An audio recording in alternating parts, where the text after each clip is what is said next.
우리는 지난 7장 말씀에서 하나님께서 다윗에게 주신 언약의 말씀에 대해 배웠습니다. 우리는 다윗을 볼 때에 하나님의 큰 그림 안에서 맡은 위치와 역할이 있는 한 사람으로 보아야 하며, 중요한 것은 다윗 그 자체가 아니라 다윗의 하나님이신 것을 배웠습니다. 이는 오늘 본문에 나오는 이야기에서도 마찬가지입니다. 오늘 본문 8장에는 다윗이 주변 여러 나라들을 쳐서 굴복시킨 전쟁들이 나옵니다. 이런 전쟁들은 다윗 시대의 현실의 역사이면서도 하나님이 이를 통해 장차 예수님 안에서 하실 일을 미리 내다보고 기대하게 하시려는 그런 뜻이 있는 하나님의 섭리가 있는 일이었습니다. 이런 일을 가리키는 용어 중에 예표 또는 예기라는 말이 있습니다. 미리 나타낸다고 할 때는 예표라고 하고, 미리 내다보고 기대하고 소망하게 한다고 할 때는 예기라는 표현을 씁니다. 저는 주로 예기라는 표현이 더 좋은 것 같아서 이 표현을 사용하려고 합니다. 오늘 본문 9장 10장에는 또한 다윗이 은총을 베풀고자 한 두 사람의 이야기가 나옵니다. 한 사람은 요나단의 아들 무비보셋의 이야기입니다. 또 다른 사람은 암몬 사람 나하스의 아들인 한운의 이야기입니다. 전자는 은총을 받은 이야기이고 후자는 은총을 받지 못한 이야기입니다. 오늘 본문에 나오는 크게 세 가지의 이야기는 성경 전체가 말하는 하나님의 큰 이야기의 한 부분입니다. 제가 종종 큰 그림이라는 표현을 쓰기도 하고 큰 이야기라는 표현을 쓰기도 하는데 같은 의미입니다. 성경 전체는 이 세상 나라가 우리 주와 그의 그리스도의 나라가 될 것이며, 그날에 하나님의 백성들이 하나님의 은총 속에 들어가게 될 것을 이야기합니다. 오늘 본문에서도 하나님은 하나님의 백성들이 이런 성경의 큰 이야기를 미리 내다보도록 해주십니다. 오늘 말씀을 통해 우리를 위해서 하나님이 뜻하시고 이루실 더 큰 이야기를 다시 생각하게 되고, 하나님 중심의 역사관과 참된 소망의 근거를 배우고 은혜 받기를 기도합니다. 사무엘서 8장부터 12장에는 다윗이 이스라엘을 둘러싼 사방의 나라들을 쳐서 항복을 받은 이야기가 나옵니다. 그들은 서쪽에 있는 블레셋, 동쪽에 있는 모압과 암몬, 북쪽에 있는 아람, 남쪽의 에돔 등입니다. 이 중에 암몬에 대한 이야기는 10장에서 시작되어서 12장에 끝나는 긴 이야기로 뒤로 미루어져 있습니다. 다윗은 먼저 서쪽의 블레셋 사람들을 쳐서 항복을 받고 메덱 암마를 빼앗았습니다. 다음으로 모압을 쳤고 그들이 다윗의 종들이 되어 조공을 바쳤습니다. 또 북쪽의 소바왕 하닷 에셀을 비롯한 아담 사람들을 치고 수비대를 두었고 그들이 다윗의 종이 되어 조공을 바쳤습니다. 이를 본 더 북쪽에 있는 아람 족속 하맛 왕 도이는 스스로 다윗 왕에게 화친을 청하고 굴복하였습니다. 그 후에 다윗은 소금 골짜기에서 에돔 사람을 쳤고 그들이 종이 되었습니다. 이로써 이스라엘을 위협하는 주변 나라들 중 암몬을 남겨두고 모두 정복이 되었습니다. 오늘 본문을 보면은 이런 전쟁들을 한 군데 모아서 짧게 간략하게 이야기한 것을 볼 수 있습니다. 어떤 전쟁도 간단한 전쟁, 짧은 전쟁은 거의 없습니다. 많은 시간이 걸리고 그 전쟁의 이야기들은 대하 드라마를 구성합니다. 그러나 성경은 모든 이야기를 다 하지 않을 때가 있습니다. 성경의 목적은 역사 자체를 이야기하는 데 있지 않습니다. 성경은 역사 그 자체보다 더 크신 하나님의 이야기를 하고자 하기 때문입니다. 이를 통해 우리가 하나님과 하나님이 하실 일을 바라보게 하고 우리를 하나님 안으로 인도하고자 하기 때문입니다. 다윗은 이런 주변 나라들을 정리하는 외치만이 아니라 내정도 성공적으로 수행하였습니다. 다윗은 온 이스라엘을 다스리되 백성에게 정의와 공의를 행하였습니다. 다윗은 이를 위해서 자기 혼자 할 수 없기 때문에 왕국의 정부를 조직하고 책임자들을 세웠습니다.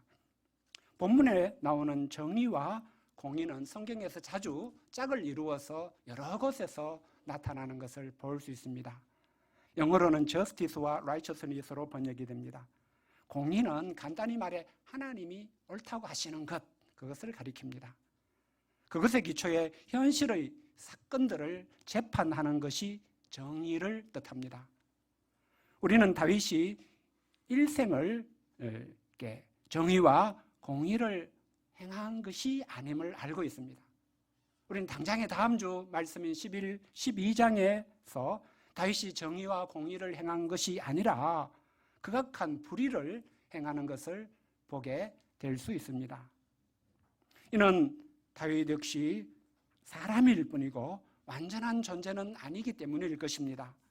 그런 점에서 다윗이 행한 정의와 공의 역시 하나님의 큰 이야기 속에서 무엇인가를 얘기하는 것입니다. 그것은 완전하신 분, 하나님의 아들이신 분, 우리 주 예수 그리스도께서 행하실 완전한 정의와 공의를 내다보고 기대하고 바라게 하는 뜻이 있습니다. 이렇게 보아야 하는 것은 오늘 본문 말씀 속에 이렇게 보도록 가르쳐주는 표시가 나오기 때문입니다.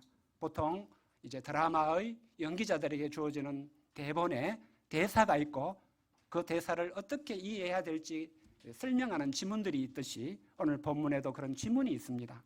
오늘 본문 말씀 6절과 14절에는 두 번 반복되는 구절이 있습니다.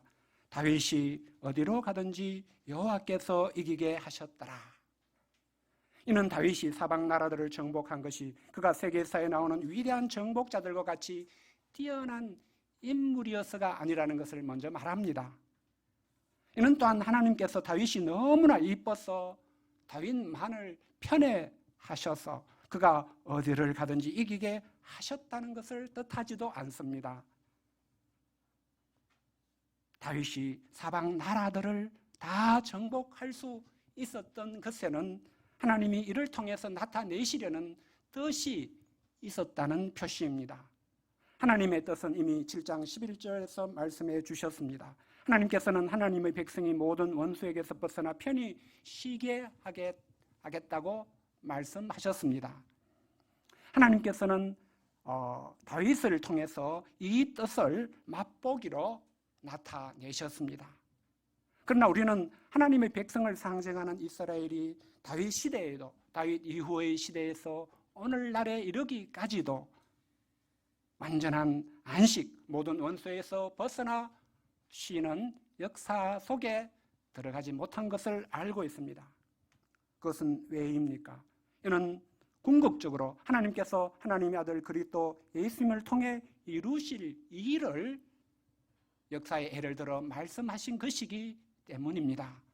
우리는 신약 성경을 통해 언제 이런 일이 이루어지게 될지를 배울 수 있습니다. 하나님께서는 사도 바울을 통해 고린도전서 15장 24절에서 주 예수님의 재림과 성도들의 부활 후에 세상 역사의 마지막이 오게 되며 그때가 그리스도께서 세상의 모든 통치와 모든 권세와 능력을 멸하시고 나라를 아버지 하나님께 바치게 될 것이라고 하셨는데 바로 그때입니다. 요한계시록 11장 15절은 이에 대해 7째 천사가 나팔을 불 때 그때 세상 나라가 우리 주와 그의 그리스도의 나라가 되어 그가 세세토록 왕노릇하실 것이라고 말씀합니다. 하나님은 그때에 하나님의 백성들을 편히 쉬게 하시는 온전한 뜻을 이루시게 됩니다. 이에 대해 요한계시록 21장 3, 4절은 새 하늘과 새 땅이 재창조될 것이며 거룩한 성 새 예루살렘으로 상징되는 모든 하나님의 백성들과 하나님께서 함께 계시게 될 것이라고 말씀합니다. 그들은 하나님의 백성이 되고 하나님은 친히 그들과 함께 계셔서 모든 눈물을 그 눈에서 닦아주시니 다시는 사망이 없고 애통하는 것이나 곡하는 것이나 아픈 것이 다시 있지 아니한다고 말씀합니다. 우리는 하나님의 백성으로서 전능하시며 위대하신 하나님을 눈으로 보며 함께하는 그 날을 향해서 함께 순례의 길을 걸어가고 있는 중인 것입니다. 우리가 이것을 믿어야 됩니다. 우리가 이것을 믿지 않는다면 성경의 다른 모든 것도 믿을 이유가 없습니다. 하나님께서는 이런 날을 향하여 모든 역사를 주관하시고 인도하시고 계십니다. 하나님은 하나님의 백성들이 이런 날을 바라보며 하나님 안에 살아야 함을 알게 하시고자 성경 곳곳에서 하나님이 천지를 창조하신 것과 함께 인간의 타락 이후에 하나님이 이끌고 계시는 하나님의 크신 이야기가 무엇인지 말씀하고 계십니다. 이것은 다윗의 이야기를 하실 때도 마찬가지입니다. 하나님은 다윗에게도 장처하실 그리스도 예수님을 얘기하는 부분적 역할을 맡기셨습니다. 다윗에게 예수님의 모든 것을 온전하게 나타내는 완전한 모든 역할을 맡기신 것이 아니라 부분적인 역할을 맡기셨습니다. 그래서 하나님은 이를 알게 하고자 다윗이 행한 정복 전쟁에 대해서도 다윗이 어디를 가든지 여호와께서 이기게 하셨다라는 설명을 덧붙여 주셨습니다.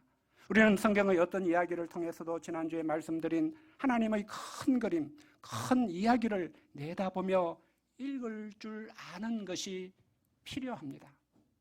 성경 그 자체 이야기를 바르게 이해하면서도 그 이야기가 하나님의 큰 이야기 속에서 어떤 부분에 대해 말하는 이야기인지를 동시에 항상 이해할 수 있어야 된다는 뜻입니다. 이렇게 할 수 있는 사람은 죄로 인해 안식이 없어진 이 세상을 살아갈 때 절망에 빠지지 않을 수 있습니다. 좌절하고 냉소적이 되고 무의미한 세상, 살아서 뭐하나는 이런 운명에 빠지지 않을 수 있습니다. 눈에 보이는 것이 전부가 아닌 것을 항상 기억하고 보이지 않으시나 살아계셔서 역사를 주관하시고 인도하시는 하나님과 하나님이 행하실 그 큰 일들을 바라보며 믿고 참된 소망을 가지고 살 수 있습니다. 우리에게 이런 신앙이 있어야 됩니다. 오늘 본문에는 이런 의미가 있는 다윗의 정복 전쟁을 배경으로 전쟁과는 어울리지 않아 보이는 은총의 이야기가 두 가지 나옵니다. 한 가지는 다윗이 베푸는 은총을 받고 누리는 므비보셋의 이야기입니다. 또 한 가지는 다윗이 베푸는 은총을 불신하고 거부하는 한온의 이야기입니다. 이 두 이야기는 장차 예수님 안에서 하나님의 백성들이 누리게 될 안식에 과연 누가 참여하게 될 것인지를 가르쳐주는 이야기입니다. 므비보셋이 상징하는 사람은 은총을 누리는 사람이 될 것이고 한온이 상징하는 사람은 은총을 누리지 못하게 될 것을 가르쳐 주시는 것입니다. 9장 1절에 보면 다윗은 사울의 집에 남은 사람을 찾고 있습니다. 그 이유는 요나단으로 말미암아 그 사람에게 은총을 베풀고자 한 때문이었습니다. 그래서 사울의 집의 한 종인 시바를 통해 요나단의 아들이 하나가 있으며 그는 다리 저는 자이며 마길이라는 사람의 집에 있음을 알게 됩니다. 다윗은 사람을 보내 그를 데려오게 하고 그가 다윗 앞에 나오자 이름을 부릅니다. 므비보셋이요. 므비보셋의 입장에서 이 순간이 어떠했을까요? 몹시 긴장되고 무서웠을 것입니다. 그는 몰락한 전 왕족의 후손입니다. 새로운 왕조가 시작되면 전 왕조의 사람들은 철저히 찾아내 다 죽이는 것이 고대의 방식이었습니다. 므비보셋도 이를 알기에 마길의 집에 숨어 살고 있었습니다. 그런데 다윗이 자신을 찾아왔습니다. 찾아냈습니다. 그를 데리러 온 사람들은 물론 다윗이 요나단 때문에 네게 은총을 베풀고자 해 이야기해 주지만 쉽게 믿을 수 없었을 것입니다. 여기에 무슨 속임수가 있는 것은 아닌가 싶었을 것입니다. 그러나 이제 그에게는 아무 힘이 없습니다. 죽으라면 죽을 수밖에 없습니다. 그저 다윗에게 엎드려 절하며 보소서 당신의 종인이다며 운명을 맡겨야 했습니다. 그런데 다윗이 말합니다. 무수하지 말라. 내가 반드시 내 아버지 요나단으로 말미암아 네게 은총을 베풀리라. 내가 내 할아버지 사울의 모든 밭을 다 내게 돌어주겠고 또 너는 항상 내 앞에서 떡을 먹을지니라. 이 말을 직접 들을 때 므비보셋은 말할 수 없는 안도감을 느꼈을 것입니다. 그는 다윗이 베푼 은총에 무엇이라 감사해야 할지 몰랐습니다. 그는 이 종이 무엇이기에 왕께서 죽은 개 같은 나를 돌아보시나이까 말할 수밖에 없었습니다. 우리는 성경에서 자신을 죽은 개로 표현하는 사람들을 종종 볼 수 있게 됩니다. 다윗도 사울에게 자신을 죽은 개와 같은 자라고 한 적이 있습니다. 여기서는 므비보셋이 다윗에게 자신을 죽은 개라고 합니다. 이스라엘 사람들은 하나님이 주신 율법을 통해서 모든 것을 정결한 것과 부정한 것으로 구분할 수 있어야 했습니다. 그들에게는 이것이 매우 중요했습니다. 부정한 것과 접촉하여 부정해지면 거룩하신 하나님 앞에 나아갈 수 없었습니다. 오다가 개를 한번 쓰다듬은 사람들은 말하자면 오늘 예배를 못 드리는 겁니다. 집에 가서 하루 종일 정결케 되기를 기다려야 됩니다. 레위기 21장에는 모든 짐승에 대해 먹을 수 있는 정결한 짐승과 먹을 수 없는 부정한 짐승을 구분하는 법이 나옵니다.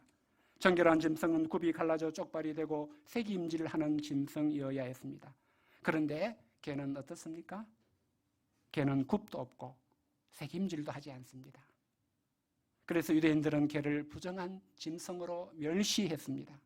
또한 시체도 부정한 것으로 분류가 되었습니다. 죽은 개는 이중으로 부정한 물건입니다. 죽은 개는 하나님의 백성들에게는 가장 무가치한 것, 가장 멀리 해야 할 것의 상징이었습니다. 우리식으로 말하면 쓰레기 같은 이런 뜻입니다. 머비보셋은 자신이 이런 죽은 개와 같은 자라고 했습니다. 돌아보아야 할 가치가 없는 자라고 했습니다. 머비보셋 자신이 자신을 이렇게 여기며 숨어 살고 있었을 것입니다. 목숨 붙어 있는 동안 살다가 죽으면 흙먼지가 될 뿐인 자, 자기 인생은 어떤 의미도 가치도 없다고 여기며 살았을 것입니다. 그러나 다윗은 그런 머비보셋에게 은총을 베풀었습니다. 그의 할아버지의 재산을 다 그에게 주고 항상 다윗의 상에서 떡을 먹게 했습니다. 사울의 시종 시바를 불러 그들의 모든 재산도 다 주고 머비보셋을 섬기는 종들이 되게 했습니다. 본문에 나오는 은총은 무엇을 말합니까? 오늘 말씀의 은총으로 나오는 단어는 구약 성경에서 하나님이 자신의 성품으로 말씀하신 헤세드라는 단어를 번역한 말입니다. 이 단어는 하나님이 그 지으신 사람과 맺으시는 특별한 관계를 가리킬 때 사용되는 표현입니다. 하나님께서 모세에게 출애굽기에서 자신을 인자와 성실이 많은 분이라고 하셨을 때 인자가 바로 같은 단어의 다른 번역입니다. 사도 요한복음 1장 14절에서 성육신하신 예수님을 두고 은혜와 진리가 충만하다라고 했을 때 은혜로 번역된 말도 이 은총이라는 말을 번역한 것입니다. 이처럼 헤세드는 성경에서 때로는 인자로, 자비로, 사랑으로 여러 가지로 번역이 됩니다. 하나님은 사람을 지으시고 심히 기뻐하셨습니다.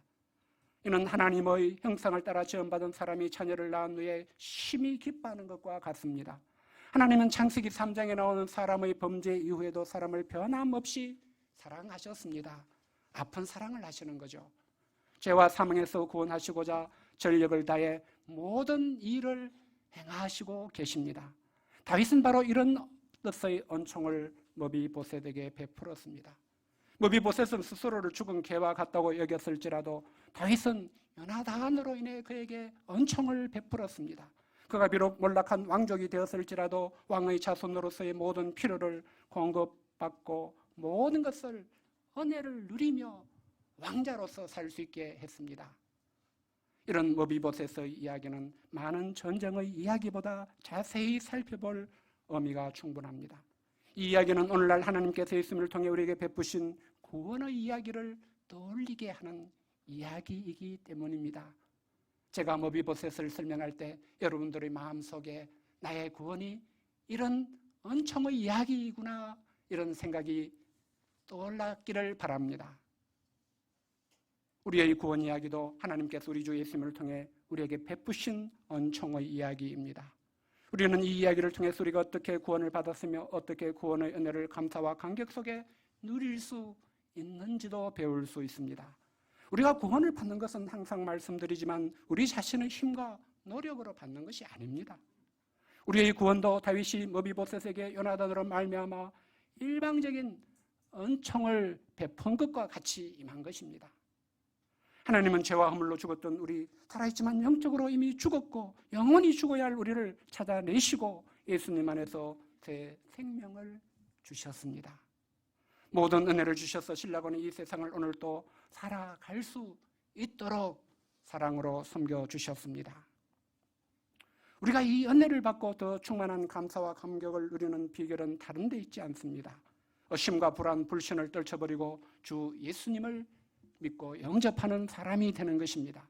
머비보셋이 다윗 앞에서 자기 발견을 하고 고백했듯이 하나님 없이는 죽은 개와 같은 자기 발견을 하고 고백할 수 있는 사람이 되는 것입니다. 하나님께서 이런 우리를 영원히 버려두지 않으시고 우리를 찾아내시고 우리를 하나님 앞에 불러주셨다는 것을 깨닫는 것입니다.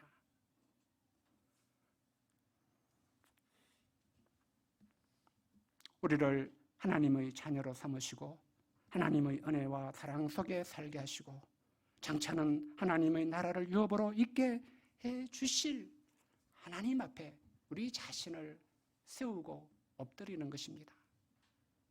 늘 말씀드리지만 우리가 이 예배의 자리에 있는 것은 우리가 하나님을 찾아온 것이 아닙니다. 하나님께서 우리를 찾아내시고 불러주시고 구원의 은총을 베풀어 주셨기 때문인 것입니다.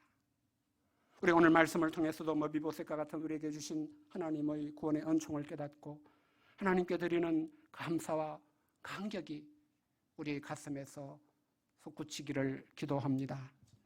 앞에서 말씀드린 대로 10장에는 또 다른 은총의 이야기가 나옵니다. 다윗은 남문 자손의 왕이 죽고 그의 아들 한운이 대신하여 왕이 되었을 때 이렇게 말합니다. 내가 나아서 아들 한운에게 은총을 베풀되 그의 아버지가 내게 은총을 베푼 것 같이 하리라. 암몬 왕 나하스가 다윗에게 은총을 베푼 이야기는 성경에 구체적으로 나오지는 않기 때문에 우리도 알 수가 없습니다. 우리가 아는 것은 암몬 왕 나하스가 길앗 야베스를 침략했고 사울 왕이 그를 쳐서 이기고 길앗 야베스를 구원했다는 정도입니다. 원수의 적은 친구가 된다는 말이 있습니다. 어쩌면 나하스는 다윗이 사울에게 쫓길 때 어떤 은총을 베풀었을 수 있습니다. 다윗과 나하스는 이로 인해 우호적인 관계를 맺게 되었을 것입니다. 이는 앞에서 다윗이 주변 나라들을 정복할 때 암몬이 그 명단에 빠진 이유이기도 했을 것입니다. 이는 그래서 다윗은 나하스가 죽은 후에도 그의 아들 한운과 이런 우호적인 관계를 지속하기를 원했습니다. 그래서 신하들을 보내 그의 아버지를 조상하게 하고 한운에게 계속 은총을 베풀고자 했습니다. 그것은 다른 나라들처럼 정복하여 종이 되게 하는 것 같이 하지 않는 것이 되었을 것입니다. 그러나 한운의 신하들은 한운에게 다윗이 선왕 나하스를 공경함이어서가 아니라고 불신했습니다. 다윗이 그의 신하들을 한운에게 보내 이 성을 엿보고 탐지하게 하여 함락시키고자 함이 아니겠느냐고 보았습니다. 불신하고 의심하는 사람의 눈에는 모든 것이 다 그렇게 보이게 됩니다. 그런 불신과 의심의 악한 영향력은 결국 한운을 또 암몬 족속을 파멸로 이끌었습니다. 한운은 이런 신하들의 말을 맞게 여겨 다윗의 신하들을 잡아 그들의 수염 절반을 깎고 그들의 의복의 중동 볼기까지 자르고 돌려보냈습니다. 우리가 그러면서 종종 볼 수 있지만 이스라엘 사람들은 통옷을 이렇게 치마처럼 입고 있습니다. 그것을 엉덩이 위까지 잘라버리면 어떻게 되겠습니까? 창피하고 부끄러워서 한 걸음도 걷지 못하게 될 것입니다. 애속담에 동량은 주지 못할 망정 쪽박은 깨지 말라는 말이 있습니다. 한운은 다윗이 베풀고자 하는 은총을 받지 않는데 그치지 않고 다윗의 신하들에게 혹독한 지독한 굴욕을 주었습니다. 그가 한 일은 사람이 자신에 대해 가진 자존감을 짓밟고 심히 수치스럽게 만드는 일이었습니다. 이는 그들의 영혼에 깊은 상처를 남기는 것이 되는 것입니다. 이런 일을 할 때에 그들은 자신들이 다윗의 적이 될 것이라는 것을 모르지 않았을 것입니다. 그들은 다윗이 자기들을 미워함을 알고 주변 나라에 사람을 보내 용병을 준비했습니다. 그들이 고용한 용병의 수가 무려 33,000명에 이른다고 본문은 보고하고 있습니다. 다윗은 이를 듣고 요압과 용사의 온 무리를 보내 그들을 치게 했습니다. 은총을 받지 않고 대적하는 그들을 다윗은 이제 쳐서 정복할 수밖에 없었습니다. 본문에는 요압이 어떻게 그 아람 사람들의 용병을 뒤에 두고 앞에 있는 암몬 사람들과 맞서 승리를 거두었는지 이야기가 나옵니다. 그리고 암몬 사람은 이제 자기들의 성읍으로 퇴각하고 아람 사람들이 재집결하는 가운데 다윗이 어떻게 또 그들과 전쟁을 했는지가 간단하게 나옵니다. 이 일로 인해서 아람 사람들과 이제 암몬 자손의 동맹은 깨어지고 아람 사람들은 이제 이스라엘과 하친하고 섬기는 관계가 되었습니다. 또 그때는 겨울의 우기가 시작돼 전쟁을 할 수 없기에 요압의 군대는 예루살렘으로 철수했습니다. 그리고 12장에 보면 암몬이 결국 정복을 당하고 종들이 되는 이야기로 은총을 받지 못하고 끝나는 이야기가 결말이 지어집니다. 우리는 암몬 사람들의 이야기를 통해서 어떤 사람들이 하나님께서 은총을 주시고자 하셔도 은총을 받을 수 없게 되는지를 배울 수 있습니다. 암몬 사람들은 다윗이 베풀고자 하는 은총을 의심하였습니다. 오히려 은총은 속임수이고 그들을 엿보고 치려가는 것이라고 불신하였습니다. 그러면서도 다윗의 정복을 피하고자 많은 돈을 들여 용병을 준비했습니다. 역대상 19장 6절에 보면은 이때 그들이 용병을 사는데 지불한 비용이 은 1천 달란트였다고 나옵니다. 1달란트는 6천 드라크마입니다. 1드라크마는 노동자의 일당이라고 우리가 알고 있습니다. 1천 달란트는 600만 드라크마이고 오늘날 일당을 8만 원으로 보면 약 4,800억 원에 해당되는 금액입니다. 암몬 자손들은 그런 금액을 들여 외국의 용병들을 사고 다윗의 정벌을 피하고자 했습니다. 암몬 자손들은 자신들에게 돈이 있고 돈이 있으면 그것으로 살 길을 찾을 수 있다고 여기는 사람들의 대표자들입니다. 그러나 그들도 때가 되었을 때 다윗의 정복을 피할 수 없었습니다. 암몬 자손들의 이야기는 예수 그리스도의 복음이 전해질 때 어떤 사람은 구원의 은총을 받고 누리지만 어떤 사람들은 왜 구원의 은총을 받지 못하는가를 말해줍니다. 그들은 복음을 들을 때 착하고 좋은 마음으로 듣지 않기 때문입니다. 그들은 자기가 자기를 지키고자 하는 마음이 너무 강했어. 혹시라도 복음을 받아들이면 하나님께서 자기의 것을 빼앗아가시고 자기가 손해를 보게 되지 않을까 하는 두려움이 있습니다. 암몬 자손이 돈을 의지했듯이 그들은 자기에게 있는 무엇인가를 믿고 의지할 것이 있기 때문입니다. 그들은 자신의 생각을, 자신의 소유를, 자신의 능력을, 자신의 계획과 꿈을 의지합니다.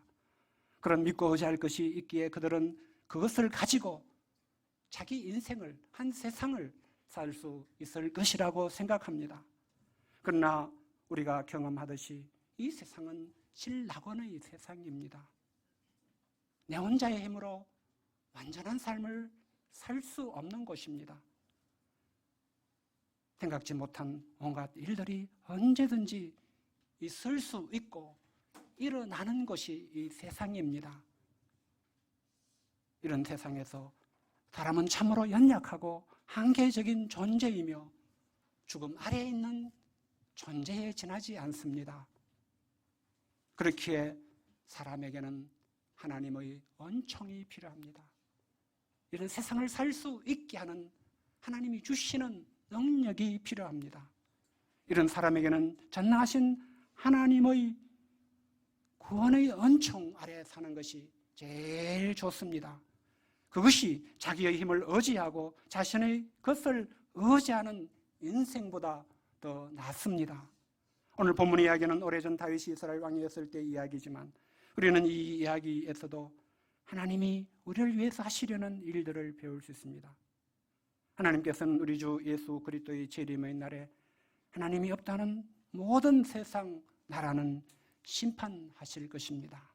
그래서 더 이상 하나님의 백성을 위협하는 것이 없게 하시고 하나님의 백성으로 편히 쉬게 하실 것입니다. 그런 때에 사람에게 우리에게 오직 필요한 것이 무엇이겠습니까? 그것은 하나님의 구원의 은총을 받은 사람이 되는 것입니다. 그렇기 때문에 우리는 오늘 말씀을 통해서 나는 결코 한원과 같이 은총을 거절한 사람이 되어서는 안 되겠다는 그런 마음을 하나님이 주시게 되기를 기도합니다. 우리는 모두 은총으로 부르시는 하나님의 말씀으로 들을 때에 착하고 좋은 마음으로 듣고 예수님을 영접하고 믿고 의지하는 사람이 될 수 있기를 기도합니다. 또한 우리는 머비보셋과 같은 자임에도 주 예수님께서 얼마나 큰 구원의 은총을 주셨는가를 깨닫고 그때마다 이 구원의 은총을 인하여 하나님께 모든 감사와 감격을 드리는 그런 사람이 될 수 있기를 기도합니다. 요절 말씀 읽고 기도하겠습니다.